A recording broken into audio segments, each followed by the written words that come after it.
नमस्ते दोस्तों, सुरमई काशी के आज के संग में आप सभी का बहुत बहुत स्वागत है। हमारे साथ हैं एक बार फिर से काशी के प्रसिद्ध कलाविद और सिनेमेटोग्राफर श्री गौतम चटर्जी।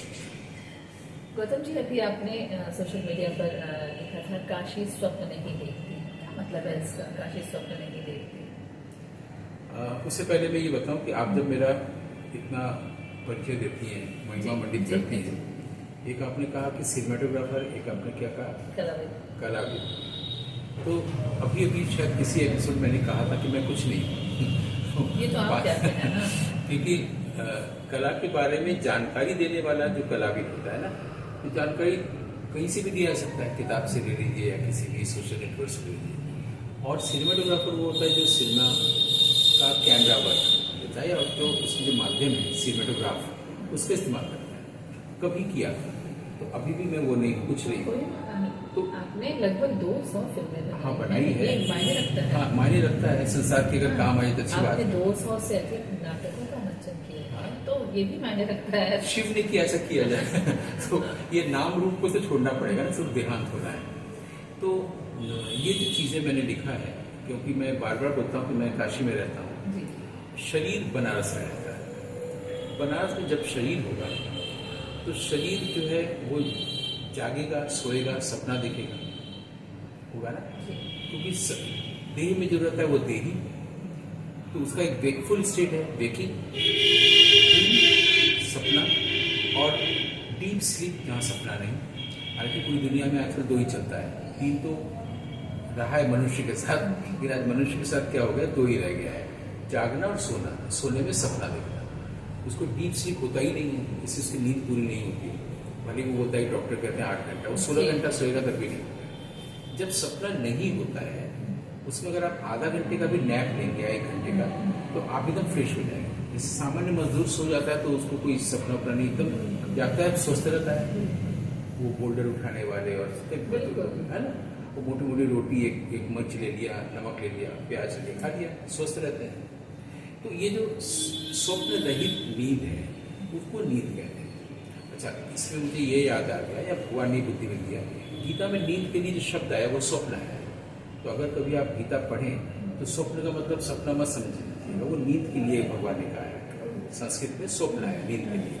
वो एक रेफरेंस मैंने इसलिए दे दिया ताकि कहीं पर गीता पढ़ने में बाधा ना आए। तो आपने कहा कि अगर हम सपना नहीं देखते हैं तभी नींद पूरी होती है, तभी वो नींद होती है। नींद होती है, तो फिर नींद का ही कोई सपना क्यों कहा गया? नींद को स्वप्न कहा गया, वो गीता का रेफरेंस है। उस वक्त फिर हम लोग कभी बात कर सकते हैं।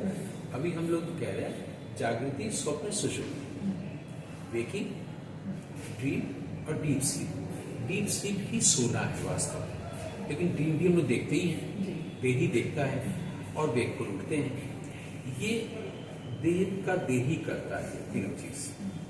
जो बनारस में रहता है, काशी में जो रहता है, वहां पर देही नहीं रहता है, वो मन ही नहीं रहता है।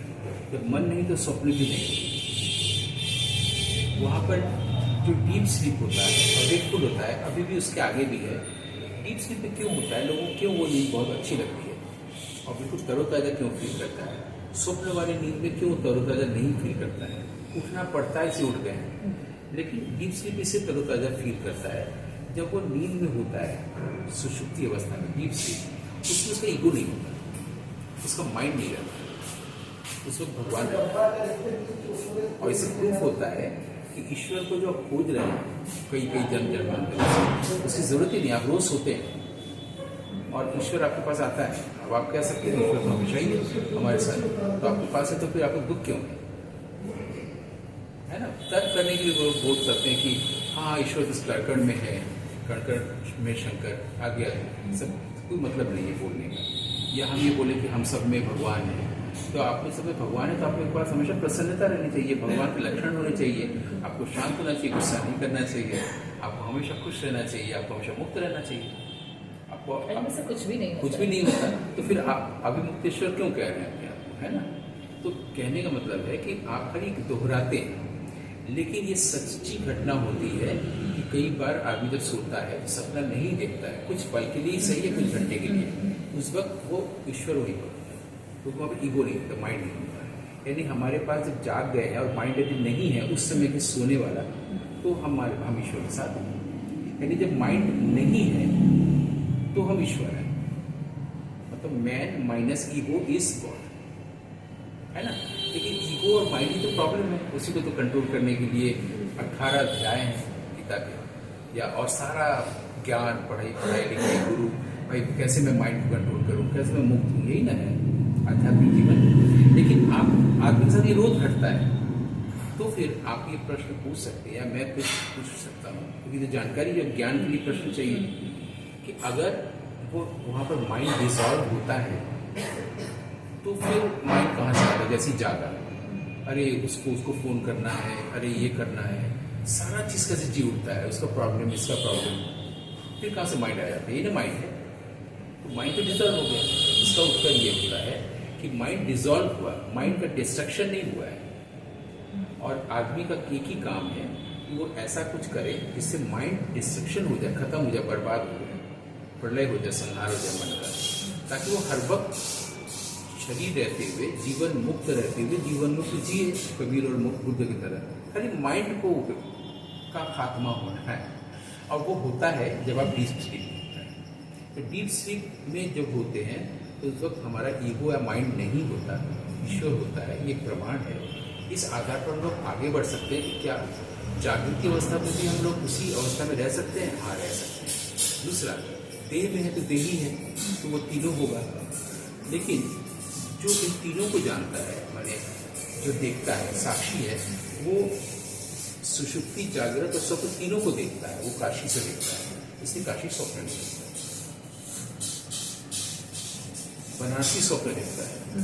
काशी में जो रहता है, या काशी साक्षी भाव जो है, वो तीनों को देखता है कि ये जाग रहे हैं या आप सो रहे हैं, या आप स्वप्न देख रहे हैं, तीनों को देखते हैं। उससे साक्षी है, और वो अनवरत है, वो शांत है। क्योंकि उस जागता भी है, सोता भी, स्वप्न देखता है। वो तो बनारस में रहता है। जो काशी में रहता है वो बोलेगा कि काशी स्वप्न नहीं देखता है, काशी सोता ही नहीं है, काशी जागता ही नहीं है। इस अर्थ में, उस अर्थ में नहीं।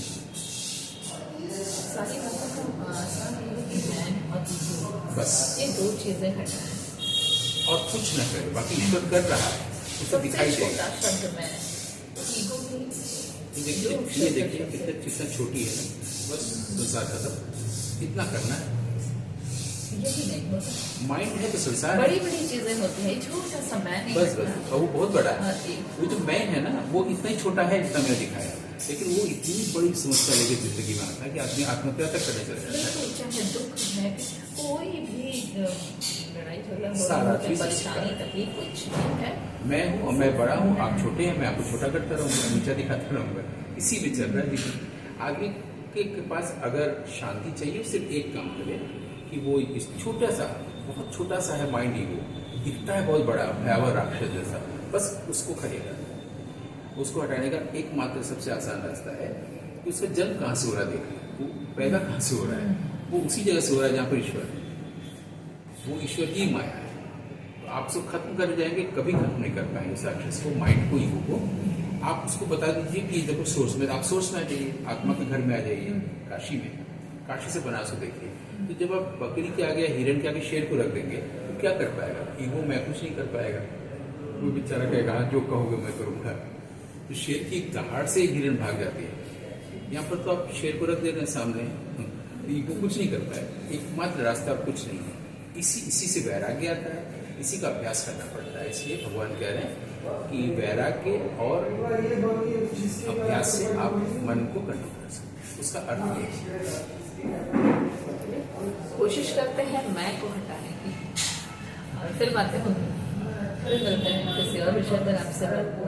बिल्कुल बिल्कुल। और इसी का एक और नाम कार्तिक भी है, जानते हैं कि नहीं? तो अब जब हम लोग विराम ले रहे हैं तो शिव का ये रूप सामने आ सकता है। आपने दर्शकों से विदाई ली। हम लोग कार्तिक का की बात बाद में करेंगे किसी और एपिसोड में। हमने इसलिए उठा दिया कि भविष्य में इस पर भी कभी लोग बात करें। बिल्कुल बिल्कुल बिल्कुल, फिर आपसे बात होगी।